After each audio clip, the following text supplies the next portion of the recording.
আইসক্রিমের লোভ দেখিয়ে 6 বছরের শিশুকে আমবাগানে নিয়ে যায় বিক্রেতা। সেখানে তিনি শিশুটিকে ধর্ষণের চেষ্টা করেন। চিৎকার দিলে শিশুটির নাক মুখ চেপে হত্যা করেন। এরপর সেই লাশ বস্তায় ভরে পুকুরের কচুরিপানার নিচে লুকিয়ে রাখেন। পুলিশের জিজ্ঞাসাবাদে এই আইসক্রিম বিক্রেতা এসব তথ্য জানিয়েছে। পরে তার দেওয়া তথ্যের ভিত্তিতে শিশুটির মরদেহ উদ্ধার করেছেন পুলিশ। গতকাল বৃহস্পতিবার দিবাগত রাত 2টার দিকে মুন্সিগঞ্জের সিরাজদিখান উপজেলার একটি গ্রাম থেকে শিশুটির মরদেহ উদ্ধার করা হয়। গত সোমবার রাতে সে নিখোঁজ ছিল। পরদিন বুধবার অপহরণ মামলা করে শিশুটির পরিবার। এই মামলায় আইসক্রিম বিক্রেতা সাব্বির হোসেনকে গ্রেফতার দেখিয়েছেন পুলিশ। শিশুটির পরিবার ও স্থানীয় সূত্রে জানা যায়, গত মঙ্গলবার রাতে শিশুটির বাড়ির পাশে ওয়াজ মাহফিল চলছিল। খালাতো বোনের সঙ্গে সেদিন বিকেলে বের হয় সে। মাহফিলকে কেন্দ্র করে পাশেই খেলনা, খাবার সহ বিভিন্ন পণ্যের অস্থায়ী দোকান বসেছিল। খালাতো বোন চলে আসতে চাইলে সেখানে থাকার বায়না করে শিশুটি। এক পর্যায়ে তাদের এক বড় ভাইয়ের কাছে শিশুটিকে রেখে দিয়ে চলে আসে তার বোন।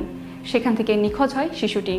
খোঁজাখুঁজির এক পর্যায়ে শিশুটির স্বজনেরা জানতে পারেন শেষবার তাকে আইসক্রিম বিক্রেতা সাব্বিরের সঙ্গে দেখা গেছে। মঙ্গলবার রাতেই এ বিষয়ে জিজ্ঞাসাবাদ করলে সাব্বির সন্দেহজনক জবাব দেয়।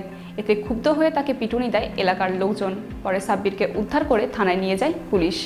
এ বিষয়ে সিরাজদিখান থানার ভারপ্রাপ্ত কর্মকর্তা ওসি শাহেদ আল মামুন আজ শুক্রবার সকালে বলেন, অপহরণ মামলায় সাব্বিরকে গ্রেপ্তার দেখানো হয়েছে। জিজ্ঞাসাবাদের জন্য আদালতের নির্দেশে তাকে একদিনের রিমান্ডে নেওয়া হয়। তিনি মাদকাসক্ত ছিলেন। গতকাল তাকে জিজ্ঞাসা করা হলে শিশুটিকে হত্যা এবং হত্যার পর লাশ গুমের বিষয়টি স্বীকারোক্তির মাধ্যমে জানায়। আসামির স্বীকারোক্তির ভিত্তিতে গতকাল রাত 2টার দিকে একটি পুকুরের কচুরিপানার নিচ থেকে শিশুটির মরদেহ উদ্ধার করা হয়েছে। সাব্বির ধর্ষণের চেষ্টার বিষয়টি স্বীকার করেছে। তবে শিশুটি ধর্ষণের শিকার হয়েছে কিনা তা পরীক্ষার জন্য লাশটি মুন্সিগঞ্জ জেনারেল হাসপাতালের মর্গে পাঠানো হয়েছে। সাব্বিরের দৃষ্টান্তমূলক শাস্তি দাবি করে শিশুটির চাচা বলেন, শিশুটির বাবা বিদেশে থাকে, ওর মা প্রায় অচেতন হয়ে আছে। বাচ্চা একটা মেয়ের সঙ্গে এমন নির্মমতা হলো।